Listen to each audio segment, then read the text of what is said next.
జనసమూహము దేవుని మహిమను వారు చూశారు. ఈరోజు దేవుని మహిమ మనం చూడలేకపోతున్నాం. దేవుని అద్భుతాలు మనం చూడలేకపోతున్నాం. దేవుని కార్యాలు మన ఇంట్లో జరగటంలా. మన ఇంట్లో దేవుడు ఎందుకు కార్యాలు జరగటం లేదు? ఆనాడు జరుగుతున్న కార్యాలు ఈనాడు మన కుటుంబాల్లోనూ, మన వ్యక్తిగత జీవితంలోనూ, మన హృదయంలో కూడా కార్యాలు చాలామంది కుటుంబాల్లో జరగటంలా. అనుకునేది నువ్వు ఒకటే అవుతుంది, ఇంకొకటి జరుగుతుంది. ఎప్పుడు చూసినా ఏదో అనుకుంటున్నావు, కానీ నువ్వు ఆత్మీయంగా ఆలోచన నీకు రావటంలా. నీకు ఆత్మీయంగా ఎదుగుతుంటే నువ్వు ఎలాగుంటావంటే ఓర్పు నీలోకి వస్తుంది, సహనం నీలోకి వస్తుంది. నువ్వు ఆత్మీయంగా ఎదుగుతుంటే కొన్ని గంటలు దేవుడితో గడపాలనిపిస్తుంది తప్ప మనుషులతో గడపాలని నీకు ఉండదు. ఎక్కువగా దేవుడితో మాట్లాడుకుంటుంటే దేవుడు నువ్వు దేవుడు అంటుకట్టుకొని ఉండాలి. ఇప్పుడు ద్రాక్షవల్లి తీగ అంటుకట్టుకుంటే మరి ద్రాక్షవల్లిలోంచి తీగలకి శక్తి ఎలాగా బయలుదేరి వెళ్తాదో, నీవు కూడా దేవుణ్ణి అంటుకట్టుకుంటే ఆశీర్వాదము, దీవెన, కృప, ఓర్పు, సహనము, ప్రేమ, తగ్గింపు, వినయము, విధేయత, యేసయ్య దగ్గర ఒకప్పుడు పోగొట్టుకున్నాయన్నీ మరలా నువ్వు తిరిగి పొందుకుంటావు. అప్పుడు నువ్వు రాకడికి అర్హుడు అవుతావు తప్ప, రాకడికి ఎత్తబడతావు తప్ప నువ్వు రాకడికి ఎత్తబడలేవు. ఈరోజు చాలామంది చూడండి, కదిలిస్తే చాలు కోపం వచ్చేస్తుందండి. ఎక్కడి నుంచి వస్తుందో తెలీదు ఆ పనికిమాలిన కోపాలు. ఆ పనికిమాలిన కోపాలు చచ్చిపోతేనే నువ్వు బ్రతుకుతున్నావు క్రీస్తులో, సంఘంలో ఎదుగుతున్నావు అంటకు రుజువు దేవుడు నీలో ఉన్నాడు అంటకు రుజువు ఏంటంటే ఆ కోపము నీలో చచ్చిపోవాలి.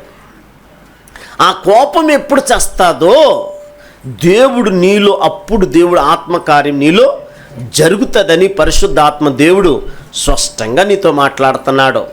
పైకి ప్రార్థన చేయటం కాదు, హృదయంలో దేవుడు ఉన్నాడో లేడో నీకే తెలిసిపోతుంది. అందుకనే దేవుని మహిమను మనం ఎలాగ చూస్తామంటే, ఇక్కడ మత్తయి సువార్త 14వ అధ్యాయము 13వ వచనాన్ని మనం చదువుకుందాము.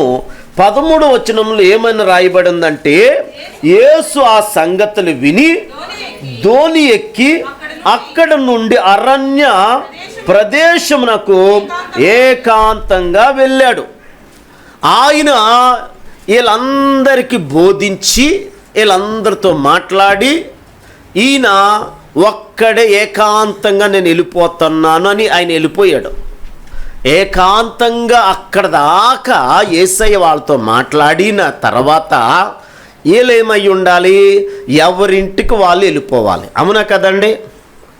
శుక్రవారం ఎప్పుడు ముగింతారా, ఎప్పుడు ఇంటికి వెళ్ళిపోయి ఎప్పుడు చక్కగా భోంచేద్దామని ప్రతి ఒక్కరికి ఉంటుంది. ఆమేన్. ఇంకా ఈ పాస్టర్ ముగించలేదు అన్న వాళ్ళు కూడా ఉన్నారు, ఇంకొంచెం వాక్యం వింటే బాగుంటుంది అనుకున్న వాళ్ళు కూడా ఉన్నారు. లేరండి? ప్రతి సంఘంలో 2 బ్యాచ్లు ఉంటాయి. ఒక బ్యాచ్ ఎత్తబడితే ఒక బ్యాచ్ విడబడుతుంది. ఒక బ్యాచ్ ఆత్మీయంగా ఉంటే ఒక బ్యాచ్ శరీర సంబంధంగా ఉంటుంది. ఒక బ్యాచ్ చీకటి సంబంధంగా ఉంటే ఒక బ్యాచ్ ఎలాగుంటుందండి, వెలుగు సంబంధంగా ఉంటుంది. ఒక బ్యాచ్ గురుగుగా ఉంటే ఒకరు ఎలాగుంటారండి, గోధుమలుగా ఉంటారు. ఒకరు ఆత్మీయులుగా అయితే ఇంకొకరు శరీర సంబంధాలుగా ఉంటారు. ఒకరు ఆసక్తి ఉంటుంది, వీళ్ళు ఎప్పుడు చూసినా ఇంకొకరు అయితే లోకంలో ఎప్పుడు తిరుగుదామా అని ఉంటుందండి. ఈ లోకంలో తిరిగేవాడు ధనమంతా ఖర్చు అయిపోతుంది, బలమంతా ఖర్చు అయిపోతుంది, అన్నీ పోగొట్టుకుంటాడు. అదే దేవుళ్ళో ఉన్నవాడు అన్నీ ఇంకా పొందుకుంటాడండి, అన్నీ ఇంకా పొందుకుంటాడని వాక్యం తేటగా చెబుతుంది. ఇప్పుడు వీళ్ళు ఏకాంతంగా దేవుడు వీళ్ళని ఏం చేశాడు, నేను ఏకాంతంగా అప్పుడు దాకా బోధించిన దేవాతి దేవుడు ఇప్పుడు దేవుడు వీళ్ళని విడిచి వెళ్ళిపోతున్నాడు. వెళ్ళిపోతుంటే ఇక్కడ వాళ్ళు ఏం చేశారు? ఇక్కడ మనం చూసినప్పుడు జనసమూహము ఆ సంగతి విని పట్టణంలో నుండి కాలినడకన ఆయన వెంట వెళ్తూ ఉన్నారంటండి. ఆయనేమో దోణిలో వెళ్తుంటే వీళ్ళేం చేస్తున్నారు? కాలినడకన ఎండలో ప్రయాణం చేస్తూ చేస్తూ చేస్తూ ఉన్నారు. ఈయన దోణి దిగే టయానికి జనసమూహం అంతా ఆయన ముందు నిలబడిపోయారట. జనసమూహం అంతా ఆయన ముందు నిలబడిపోయారు. నిలబడిపోయిన తర్వాత యేసయ్య వెళ్ళిపోమని ఎవరితో చెబుతులా. దేవుడు కనికరము వాళ్ళందరినీ దేవుడు ఏం చేశాడు? కనికరించాడు. వీళ్ళు కాపర్ లేని గొర్రెలు అని దేవుడు ఏం చేశాడంటే వీళ్ళకి దేవుడు బోధిస్తున్నాడు. బోధిస్తున్నాడు. కనీసము ఒక్క పిల్లోడు కూడా అటు నుంచి ఇటు తిరుగుతులేదు. రెండోది సెల్ ఫోన్ మోగలేదు. రెండోది నిద్రపోయిన వాళ్ళు ఎవరు కనపడలేదు. రెండోది నిర్లక్ష్యం కలిగిన వాళ్ళు ఎవరు కూడా లేరు. చాలా క్రమము వాళ్ళు కనపడ్డది. ఎవరిలో కదండి? క్రమము కనపడ్డది. ఈరోజు చాలామంది చిన్నపిల్లలు చూస్తే చిన్నపిల్లలకి నువ్వు కొంచెం ఆ బిస్కెట్ పెడితే చర్చిలోని కొందరు ఏం చేస్తారంటే ఆ పిల్లోడికి పెట్టిన బిస్కెట్ సగం బిస్కెట్ నువ్వు కూడా తినేసి నువ్వు కూడా నవ్వులుతూనే ఉంటావు. అలాంటూ తల్లులు లేరని మీరు అనుకోకండి, ఉన్నారు. తినొచ్చు, తినకూడదు అంటలేదు. అది తినేది ఎక్కడ తినాలి? నువ్వు బయట తినాలి. నువ్వు తిండే పిల్లలు తింటే ఒక రకంగా ఉంటుంది. ఆ పిల్లలతో పలంగా నువ్వు కూడా తింటే నీకు తిండి మీద దిష్టి ఉంటుంది తప్ప వాక్యం మీద దిష్టి ఉండదు. ఆమేన్.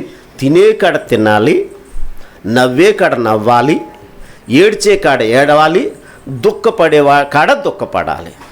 అంతేకాని నువ్వు రివర్స్ చేసావనుకో నీకు దెబ్బలు ఖచ్చితంగా పడతాయి. దెబ్బలు ఖచ్చితంగా పడతాయి. ఎందుకు నేను ఈ మాట అంటున్నానంటే ఎవరన్నా ఆమేన్ చనిపోయిన కాడ నువ్వు నవ్వేవనుకో ఆ చనిపోయిన వ్యక్తి ఎలాగున్నా కానీ నీకు అక్కడ నిన్ను పడుకోబెట్టవలసి వస్తుంది. అందుకే మనం ప్రతి దానికి నేర్చుకోవాలి. ఏదంటే ప్రార్థన. మనం ఏ టైంకి ఏ ప్రార్థన చేయాలో ఆ ప్రార్థన నేర్చుకోవాలి. నేను ఎందుకు ఈరోజు ప్రభునితో చెబుతున్నానంటే నువ్వు ప్రేమించే ప్రియురాల కంటే నా దేవుడు ఎక్కువ. ఆమేన్. నువ్వు ప్రేమించే చూడండి ఆ వ్యక్తి కంటే నా దేవుడు ఎక్కువ. ఈరోజు ఎంతోమంది ప్రేమించిన వాళ్ళ కొరకు డ్యాన్సులు చేసేవాళ్ళు, లోకాన్ని దేవుడిని విడిచిపెట్టే వాళ్ళు ఎంతమంది లేరండి? ఈరోజు సమస్యలు మనం ఎంటాడుతున్నాయంటే, ఇరుకులు ఎంటాడుతున్నాయంటే, ఇబ్బందులు ఎంటాడుతున్నాయంటే ఎందుకు ఎంటాడుతున్నాయి? ఈరోజు రోగాలు ఎంటాడుతున్నాయి, సమస్యలు ఎంటాడుతున్నాయి, ఇబ్బందులు ఎంటాడుతున్నాయి, దెయ్యాలు ఎంటాడుతున్నాయి, దురాత్మ శక్తులు తాండమాడుతున్నాయి అంటే ఎందుకు తాండమాడుతున్నాయి? ఒక్కసారి ఆలోచించు. ధనవంతుడు నమ్ముకున్నావు, దరిద్రుడిగా నువ్వు ఉంటున్నావు. ధనవంతుడు నమ్ముకున్నావు, పేదవాడిగా బ్రతుకుతున్నావు. ఆమేన్. ఆ ధనము ఆ ఐశ్వర్యం నీ ఇంట్లో ఎందుకు ఉండలేదంటే నీవు దేవుని సంఘాన్ని అంటుకట్టుకుంటలేదు కాబట్టి, దేవునితో పెనవేసుకుంటలేదు కాబట్టి దేవుని ఆశీర్వాదం నీ కుటుంబంలో దేవుడు ఇవ్వటల్లా. అందుకనే నా దేవుడు నీతో స్పష్టంగా మాట్లాడుతున్నాడు. నీవు దేవునితో ఎన్ని గంటలు గడుపుతావో అన్ని ఆశీర్వాదాలు నీ మీద నీ కుటుంబం మీద ఉంటాయని దేవుడే స్పష్టంగా నీతో మాట్లాడుతున్నాడు. అయితే వీళ్ళు ఏం చేస్తున్నారు చూడండి. కాలినడకన నడుచుకుంటూ వచ్చి ధోని యేసయ్య దిగక ముందే వాళ్ళు ఏం చేశారు? యేసయ్య ముందే నిలబడ్డారు. అదేం ప్రదేశము? అరణ్య ప్రదేశము. అరణ్య ప్రదేశము. ఒక పక్కనే పిల్లల్ని చంకలో పెట్టుకొని ఒక్కొక్కరు అయితే పిల్లలు నడిపించుకుంటూ వాళ్ళని నడుచుకుంటూ ఎంతో ప్రయాసపడి ఎంతో కష్టపడి దేవుడి దగ్గరికి వాళ్ళు వచ్చారు. ఈరోజు నా దేవుడి దగ్గరికి నువ్వు కూడా వచ్చావు. ఎందుకు వచ్చావు? ఆనాడు దేవుని మహిమను చూసిన వారు ఈరోజు దేవుని మహిమను ఎందుకు చూడటల్లా? ఎందుకు చూస్తలేదు? దేవుడు మీ ఇంట్లోకి ఎందుకు వెళ్తలేదు? మీ కుటుంబాలు ఎందుకు అనుకునే కార్యాలు జరగటం లేదు? ఎందుకు మీరు శాంతి మీ ఇంట్లోకి రావటం లేదు? సమాధానం మీ ఇంట్లోకి రావటం లేదు? ఆశీర్వాదం మీ ఇంట్లోకి ఎందుకు రావటం లేదంటే ఇప్పుడు ప్రభు నీతో చెబుతున్నాడు, వారు వచ్చి సాయంత్రం వరకు యేసయ్యతోనే ఉండిపోయారంట. యేసయ్యతోనే ఉండిపోయారు. వారు మీ ఇంటి దిష్టి లేదు, భార్య దిష్టి లేదు, భర్త దిష్టి లేదు, పిల్లల దిష్టి లేదు, పని దృష్టి లేదు, ఏది వాళ్ళకి ఆలోచనలు ఏది రావటం లేదు. వాళ్ళు ముందు దేవుడే కనపడుతున్నాడు తప్ప మిగతా ఏమీ కనపడటం లేదు. అందుకే ఈరోజు దేవుడి దగ్గరకు వచ్చినప్పుడు నువ్వు కూడా ఎవరిని ముందు పెట్టుకోవాలి? దేవుని ముందు పెట్టుకొని దేవుని వాక్యాన్ని జాగ్రత్తగా వింటే దేవుడు నీ లోపలికి వెళ్తాడు. లేకపోతే తలుపు యొద్ద నుండి తట్టతాడు, అమ్మా తలుపు తీయమ్మా, అమ్మా నిద్ర నుంచి లేగమ్మా, అమ్మ సెల్ ఫోన్ పక్కన పెట్టమ్మా, అమ్మ మెసేజ్లు పక్కన పెట్టమ్మా, వాళ్ళ వైపు చూడకమ్మా, వీళ్ళ వైపు చూడకమ్మా, దేవుడు నా వైపు చూడమ్మా, నేను నిన్ను ఇదిగో నీ లోపలికి నేను వస్తాను, నీ హృదయమైన తలుపు నాకు తెరువు, వాక్యం నీ లోపలికి వస్తుంది. లేకపోతే నేను వాక్యము నీ ఇంటి బయట ఉంటానంటే నీ హృదయం బయటే ఆయన ఉంటాడు, నీ లోపలికి ఆయన రాడు. ఈరోజు చాలామంది చూడండి వాక్యాన్ని మాత్రము ఏదో పేరుకు మాత్రం వింటారు, కానీ కొందరు అయితే వాళ్ళు గిచ్చుకుంటారు, కొందరు వీళ్ళు గిచ్చుకుంటారు. ఈ బుక్ ఏం నువ్వు ఏ బుక్ చదువుతున్నామని ఈ బుక్ చూసిన వాళ్ళు చాలామంది ఉన్నారు, ఆ సెల్ ఫోన్ చూసిన వాళ్ళు చాలామంది ఉన్నారు. కొందరు ఇలాగే పెట్టుకుంటారు, బైబిల్ చదివినట్టు బైబిల్ పైన సెల్ ఫోన్ పెట్టుకుంటారు. దేవుడు వాళ్ళు ఎందుకు వాళ్ళని పైకి రావనవటం లేదో తెలుసా? వీళ్ళ మనసంతా సెల్ ఫోన్ మీద ఉంటుంది. పైకి పాస్టర్ గారు చూస్తే చూడండి, మళ్ళీ పాస్టర్ అమ్మ గారు ఇంకా సంఘస్థులు ఎవరు చూడకుండా వాళ్ళు ఏం చేస్తారంటే జాగ్రత్త కనపడకుండా దాచేసుకుంటారండి. ఇలా నటించేస్తుంటే నువ్వు ఆ దేవుడికి నీకే 2 కళ్ళున్నాయే, మా అంటే 1/2 కిలోమీటర్ చూస్తాయి మేము, అంతకంటే ఎక్కువ చూడలేవు. నా దేవుడు భూలోకమంతా దేవుడు చూస్తున్నాడు, సర్వలోకమంతా దేవుడు చూస్తున్నాడు, సర్వ సృష్టికి అధిపతి అయిన దేవుడు. నువ్వు ఏం చూస్తున్నావో ఆయనకు బాగా తెలుసు. నీ కళ్ళను ఆయన బాగా చూస్తాడంట. మొదట ఏం చూస్తాడండి? కళ్ళను చూస్తాడు. అయితే ఇక్కడ సౌలు దావీదును విషపు చూపు చూసేటట్లు మనకు కనపడుతుంది. విషపు చూపు చూస్తున్నాడు. 2 హృదయంలో ఏదో ఆలోచన కలిగి ఉన్నాడు, ఆలోచన ఎరిగాడు, కళ్ళను పరిశీలించాడు. 1 సెకండ్లోనే దావీదును తప్పించేశాడు. ఈరోజు నా దేవుడితో నువ్వు ఉంటుంటే ప్రతి సమస్య తప్పుకుంటుంది, ప్రతి ఇరుకు తప్పుకుంటుంది, ప్రతి ఇబ్బంది తప్పుకుంటుంది, ప్రతి యాక్సిడెంటు తప్పుకుంటుంది, ప్రతి రోగం నీ నుండి తప్పుకుంటుంది. అందుకే నువ్వెవరి దగ్గర ఉన్నావు? సర్వశక్తి కలిగిన దేవుడి దగ్గర ఉన్నావు. ఆ సర్వశక్తి కలిగిన దేవుడు నీతో ఉండాలని, ఈ సంవత్సరం ఇంకా నువ్వు బహుగా ఫలించాలని నా దేవుడు నిన్ను కోరుకుంటున్నాడు. అందుకని ఇప్పుడు దేవుడితో ఉన్న నువ్వు ఎక్కడ ఉండాలి? ఇప్పుడు వీళ్ళు చూడండి, మధ్యాహ్నం నుండి సాయంత్రం వరకు వారు దేవుడితోనే ఉండిపోయారు. వెళ్ళిపోదామని ఒక్కరు కూడా ఆలోచన లేదు, ఆలోచన కూడా వాళ్ళకి రావటం లేదు. అయితే ఇప్పటికి వాళ్ళు దేవుడితోనే ఉండిపోయారు, సాయంత్రం వరకు అలాగే నిలిచిపోయారు. ఈరోజు నా దేవుడు నీతో చెబుతున్నాడు, నువ్వు కూడా అలాగా నిలిచిపోయి గంటలు దేవుడితో నువ్వు ప్రార్థన చేయాలి. అలాగే నిలిచిపోయి నా వాడిగా నువ్వు ఉండాలి. నువ్వు ఎవరు నిలబడతారో వారిని బహుగా దేవుడు దీవిస్తాడు, బహుగా నిన్ను ఆశీర్వదిస్తాడు. అందుకే 120 మంది దేవుని సన్నిధిలోనే నిలిచిపోయారు. 10 రోజులు నిలిచిపోయిన తర్వాత పరిశుద్ధాత్ముడు నిలిచిన వారి దగ్గరికి వచ్చి బహుగా దేవుడు ఏం చేశాడు తెలుసా? ఆయన శక్తితో నింపాడు. లోక శక్తులన్నీ మాయమైపోయినాయి, లోక వేషాలన్నీ మాయమైపోయినాయి, లోక భూతులన్నీ మాయమైపోయినాయి. లోకంలో ఉన్న కపటము తొలగిపోయింది, అసూయ తొలగిపోయింది, కోపం తొలగిపోయింది, అన్ని పటాపంచలే అయిపోయింది. దేవుని శక్తి ఒకటే వారి మీద నిలిచి ఉంది. ఆ శక్తి ఏం చేసిందంటే ఇతరులకు మేలు చేయటం మొదలుపెట్టింది. ఈరోజు మనము కూడా దేవుని శక్తి నీ మీదకి దిగిందంటే నువ్వు దేవుణ్ణే చూపిస్తావు తప్ప నిన్ను నువ్వు చూపించుకోవు. నిన్ను నువ్వు అస్సలు కనపడ, నువ్వు దేవుణ్ణే చూపిస్తావు. ఏది చేసినా నేను చేశాను అనే మాట రాదు. నా దేవుడే చేశాడు, నాకు నా దేవుడే ఇది చేశాడు తప్ప నేను చెయ్యలేదు, నేను ఏ పాటి వాణ్ణి అని అంటావు అంతే, నేను నిమిత్త మాత్రునే అంటావు అంతే. నువ్వు యేసునే చూపిస్తావు తప్ప నువ్వే మాత్రం నిన్ను నువ్వు చూపించుకోలేవు. ఎందుకంటే నీ వల్ల, నా వల్ల, లోకంలో ఉన్న ప్రతి నరుడు వల్ల ఏది జరగదు, ప్రతిదీ నా దేవుడి వల్లే జరుగుతుంది. అందుకే దేవుడు ఆత్మ నీతో ఈరోజు స్పష్టంగా నీతో మాట్లాడుతున్నాడు, స్పష్టంగా ఆయన బోరబూతున్నాడు, స్పష్టంగా నీతో ఆయన రాకడికి నువ్వు ఎలా ఎత్తబడాలో అనేది దేవుడు నీతో మాట్లాడుతున్నాడు. అందుకే ఆ మాటలు నువ్వేం చేసుకోవాలి? నీవు చెవుగలవాడు, ఆత్మ చెబుతున్న మాట చెవుగలవాడు వినుగాక. ఇప్పుడు నువ్వేమన్నా అడగాలి దేవుణ్ణి? అయ్యా చెవులున్నాయి కానీ నేను వినలేకపోతున్నాను, చెవులున్నాయి కానీ నేను వినలేకపోతున్నాను, వినే చెవులు నేను పోగొట్టుకున్న చెవులను మరలా నాకు ఇయ్యయ్యా అని అడగాలి.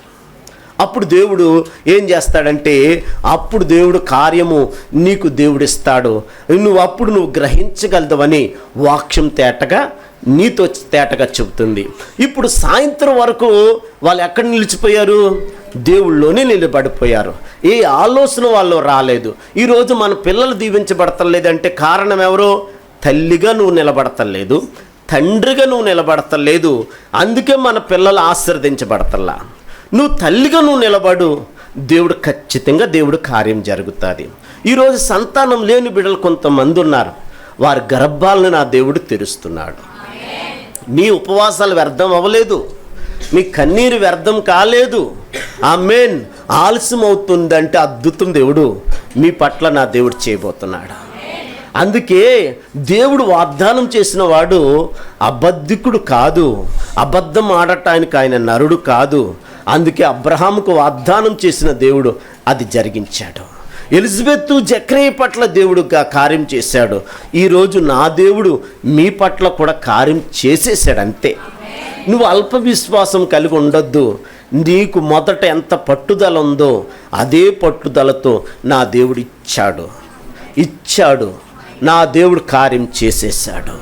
అదే మనసు కలిగిన ప్రార్థనలు ఇంకా నిలబడేవారు. జరుగుతాదో లేదని అస్సలు అల్ప విశ్వాసం నీవు పెట్టుకోవద్దు. నా దేవుడు జరిగించేశాడు. నా తండ్రిని, ఈ లోకంలో ఉన్న తల్లిని తండ్రిని అడిగితేనే తల్లిదండ్రులు అవసరమైతే ఏదన్నా నీ కొరకు చేస్తారే, మరి పరలోకమందున్న సర్వశక్తిమంతుడు నీ కొరకు ఆయన చేయడా ఖచ్చితంగా చేస్తాడని వాక్యమే తేటగా నీతో మాట్లాడుతున్నాడు. అయితే ఇప్పుడు జాగ్రత్త మనం పరిశీలించి చూసిన తర్వాత వారు ఎక్కడి వరకు ఉన్నారు? సాయంత్రం వరకు అలాగే నిలబడిపోయారు. వాళ్ళకి వెళ్ళే మనసు లేదు, వెళ్ళాలని లేదు, ఇంటి దిష్టి అస్సలు లేదు. వాళ్ళ దిష్టి అంతా ఎవరి మీద ఉంది? వాళ్ళ దేవుడి మీద ఉంది. అయితే ఇప్పుడు శిష్యులు అంటున్నారు, అయ్యా సాయంత్రం అయిపోయింది, వీళ్ళని పంపిస్తావా? మరి వీళ్ళు సాయంత్రం అయిపోయింది, ఇగో వాళ్ళ ఇంటికి వెళ్ళి ఏమన్నా తింటారయ్యా, దయచేసి పంపించండి అయ్యా అంటే అస్సలు వాళ్ళకి మీరే ఆహారం పెట్టండి. వాళ్ళకి ఎవరు ఆహారం పెట్టాలంట? మీరు పెట్టాలి ఆహారం. అంటే దేవుడు నీతో చెబుతున్నాడు, సర్వశక్తిమంతుడు నేను ఇక్కడ ఉంటుండగా వాళ్ళు ఆకలితో ఎలాగుంటారో, ఆకలితో నేను పస్తు పెట్టనే. సర్వశక్తిమంతుడు నేను, రాళ్లను రొట్టెలుగా చేసే శక్తి నాకుంది. ఆమేన్. లేని దాన్ని ఉన్నదానిగా పిలిచే దేవుడు నేనున్నాను ఇక్కడ. అంత గొప్ప దేవుడితో ఎల్లుంటుంటే ఆకలితో ఎలాగుంటారాలో? నువ్వు సర్వశక్తి కలిగిన దేవుడి దగ్గరకు వచ్చాక నువ్వు అప్పులతో ఉండటానికి కాదు కదా. అప్పిచ్చే రీతిలో నువ్వు దేవుడు నేను దీవిస్తాడా? నువ్వు సర్వశక్తిమంతుడి దగ్గర నువ్వు వచ్చాక ఇంకా నీ ఏడుపుని, నీ దుఃఖాన్ని దేవుడు ఏం చేయబోతున్నాడు? సంతోషంగా మార్చబోతున్నాడు.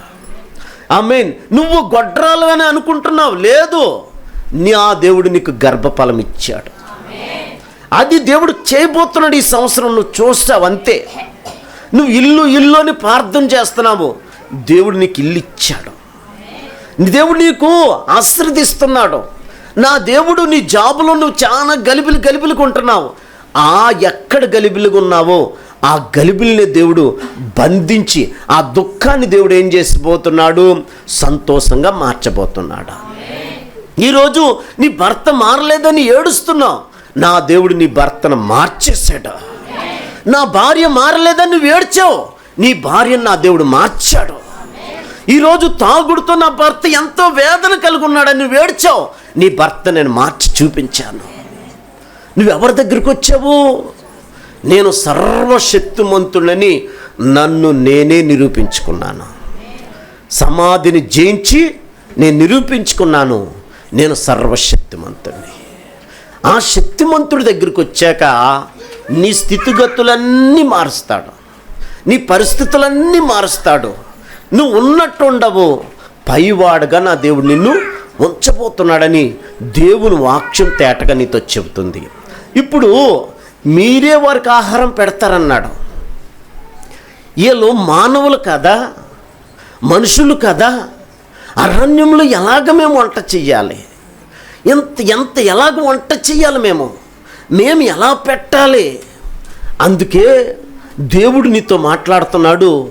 నువ్వు ఇలాగ ఆలోచించుకున్న వారు, శరీర సంబంధమైన ఆలోచన కలిగిన వారు, ఈరోజు ఆత్మ సంబంధమైన ఆలోచనలు మీలో నా దేవుడు పుట్టించునుగాక.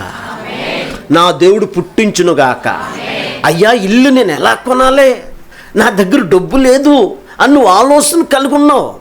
కానీ నా దేవుడు ధనవంతుడు, నీ దేవుడు, నీ తండ్రి ఐశ్వర్యవంతుడు, నా దేవుడు సర్వకి ఆశీర్వాదకర్త. నా దేవుడు, ఆ దేవుడు నిన్ను దీవిస్తున్నాడు, ఆ దేవుడు నిన్ను హెచ్చించబోతున్నాడు. నువ్వు కళ్ళార చూడబోతున్నా.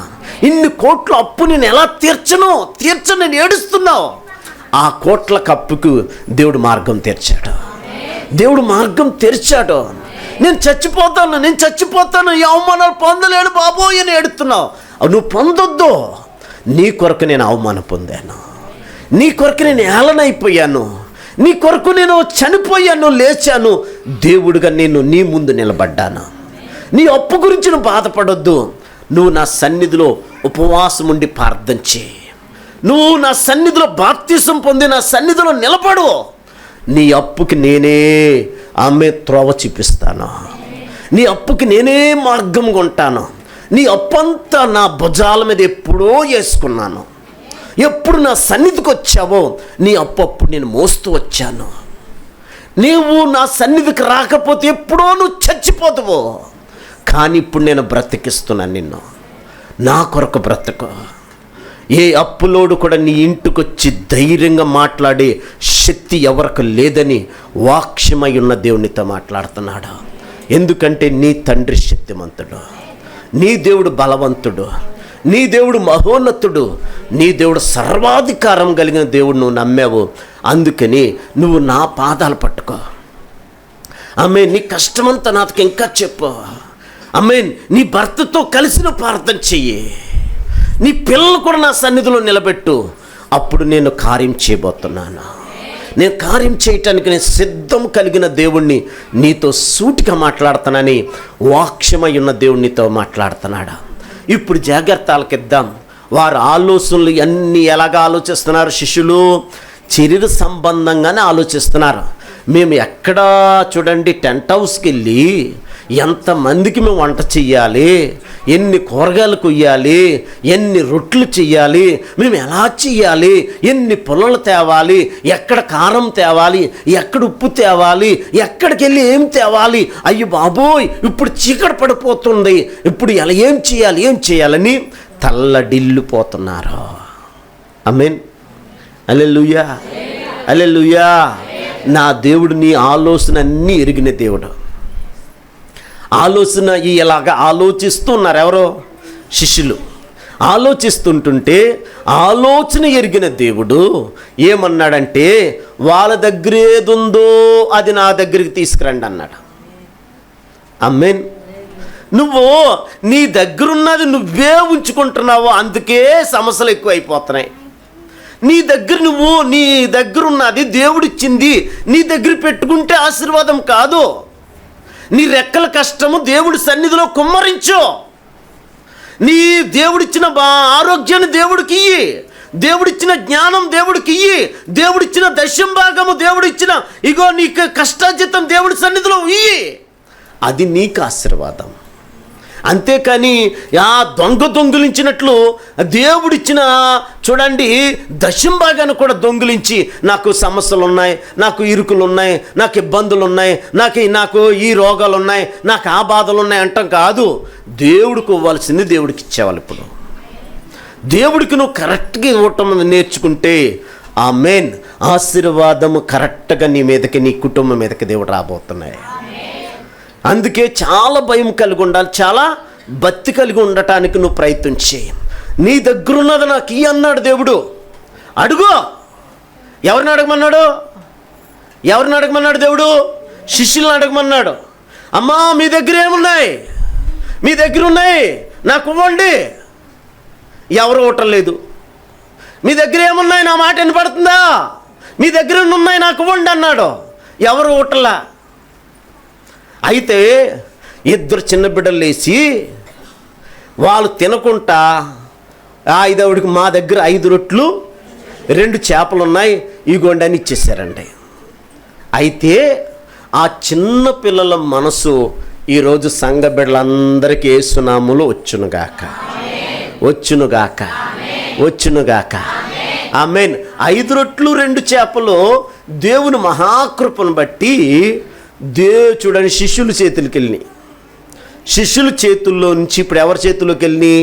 యేసయ్య చేతుల్లోకి వెళ్ళినాయి. ఆమేన్. హల్లెలూయా. మీరిచ్చిన కానుకలు నా చేతుల్లోంచి దేవుని చేతుల్లోకి వెళ్తున్నాయి. మీరిచ్చిన దశం భాగాలు నా చేతుల్లోంచి దేవుని చేతుల్లోకి వెళ్తున్నాయి. ప్రతీది దేవుడు సేవకుడు ఇక్కడ మొరపెడుతుంటే అవన్నీ దేవుడు మీ కుటుంబాల్లో ఆశీర్వదిస్తున్నాడు. అనుకునే కార్యాలు జరుగుతున్నాయి, అనుకునే దీవెనలు వస్తున్నాయి, అనుకునే కృప మీ మీదకి మీ కుటుంబాల మీదకి వస్తున్నాయి. ఇప్పుడు జాగ్రత్తలకు ఇద్దాం. అయ్యేటప్పటికి శిష్యుల చేతుల్లోంచి యేసయ్య చేతుల్లోకి వెళ్ళి యేసయ్య ఏమన్నాడంటే వాళ్ళందరూ కూర్చోబెట్టండి, లైన్గా కూర్చోబెట్టండి. ఎలా కూర్చోబెడతాము? వచ్చిందేమో 5 రొట్ల 2 చేపల, 5 రొట్లు 2 చేపల, 5,000 మంది పురుషులు అంట.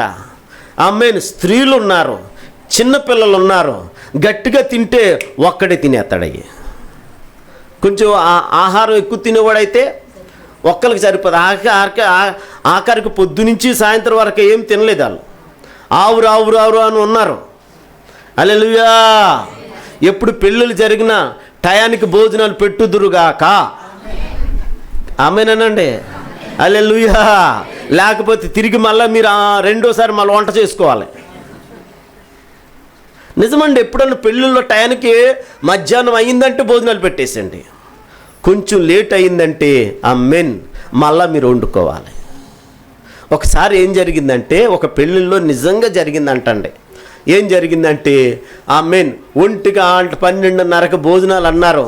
ఇంచుమించు 2:30 అయిపోయిందంట. ఆమేన్. 400 మందికి వంట చేస్తే ఆమేన్ 200 మంది తినేశారంటండి. హల్లెలూయా. 200 మంది తినేసారు. ఎందుకు? ఆకలితో ఎక్కువగా ఉన్నారు. ఆమేన్. హల్లెలూయా. ఒకసారి హోటల్కి వెళ్ళాను ఒక మీటింగ్కి. నన్ను హోటల్కి వెళ్ళినప్పుడు నిజంగా జరిగిందేనండి. ఆ హోటల్కి వెళ్తే ఆ హోటల్లోనే అన్నం పెడుతున్నారు. అన్నం చల్లగా ఉంది, 5 అన్నము ఎందుకమ్మా వేడిగా లేదంటే ఇలాగే ఉంటుంది అన్నారు. 5 ఇలాగే ఉంటుందండి అన్నారు. ఒక ఆయన అన్నాడు, అయ్యా మీరెవరో నాకు తెలియదు కానీ వేడివేడిగా అన్నం ఉంటే ఎక్కువ తినేస్తారండి. ఆమేన్. వీళ్ళు సల్లారి పెట్టేసి వేస్తున్నారు, అందుకే అన్నం తక్కువ తింటామని వీళ్ళు లాస్ట్ సల్లారి పెట్టేసి అన్నం వేస్తున్నారు, మన అన్నం తక్కువ తింటామని అన్న. అప్పుడు అనిపించింది వేడివేడిగుంటే కొంచెం ఎక్కువ తినేస్తామని. అందుకే తక్కువ సల్లారిపోతే తక్కువ తింటామని, అందుకే హోటల్లో అలా చేశారని అప్పుడు తెలిసింది. ఆమేన్. అందుకే ఎప్పుడన్నా వివాహాలకు వెళ్ళినప్పుడు టయానికి సిద్ధం చేసాం అనుకోండి, ఆమేన్, ఇంకా మరలా మీరు వంట చేసుకోకుండా ఉంటారు. ఆమేన్. హల్లెలూయా. ఆమేన్. అందుకే పరిశుద్ధాత్మ దేవుడు స్పష్టంగా మనతో మాట్లాడుతున్న ఈ మాట ఇది. అయితే ఇక్కడ దేవుడు ఆత్మ నీతో మాట్లాడుతుంది. దేవుని ఆత్మ మన అందరిని దర్శిస్తుంది. వీళ్ళకి అస్సలకే లేట్ అయిపోయింది. ఎవరికండి? పొద్దున్నుంచి సాయంత్రం వరకు భోజనం చేయలేదు. అయితే దేవుడు వాళ్ళందరినీ క్రమంగా లైన్గా కూర్చోమన్నాడు. కూర్చున్నారు. దేవుడు 5 రొట్టెల్ని 2 చేపల్ని ఆకాశం వైపు చేతులు ఎత్తాడు. ఆ గంపలో పెట్టాడు. గంపలోంచి పెట్రోల్ ఊరుతున్నట్లు ఊరుతున్నాయి, కిరసనాలు ఊరుతున్నట్టు ఊరుతున్నాయి, నీళ్లు ఊరుతున్నట్లు ఊరుతున్నాయి. ఆమేన్. చూడండి, సారేపతి గ్రామంలో ఆ పేద కుటుంబంలో, ఆ స్త్రీ కుటుంబంలో పిండి ఊరుతున్నట్లు ఊరుతుంది, నూనె ఊరుతున్నట్లు ఊరుతున్నాయి. ఇప్పుడు 5 రొట్టెలు 2 చేపలు ఊరుతున్నాయి. ఆశీర్వాదాలు సమృద్ధిగా అక్కడికి వచ్చేసాయి. ఆమేన్. ఈరోజు పరిశుద్ధాత్మ దేవుడు మనందరితో మాట్లాడుతున్నాడు. ఇటు మాటలు మన ఇనుకుళ్ళు దేవుడు అటు ఆశీర్వాదాలు, అటు దీవెళ్ళు సమృద్ధిగా ఇక్కడికి వచ్చిన ప్రతి ఒక్క కుటుంబంలో అటు సమృద్ధమైన ఆశీర్వాదాలు దేవుడు కుమ్మరించునుగాక. ప్రార్థన చేద్దాం. కళ్ళు మొత్తం తలలో ఉంచుదాం. ప్రభువా నీకు స్తోత్రం. నన్ను చూచువాడా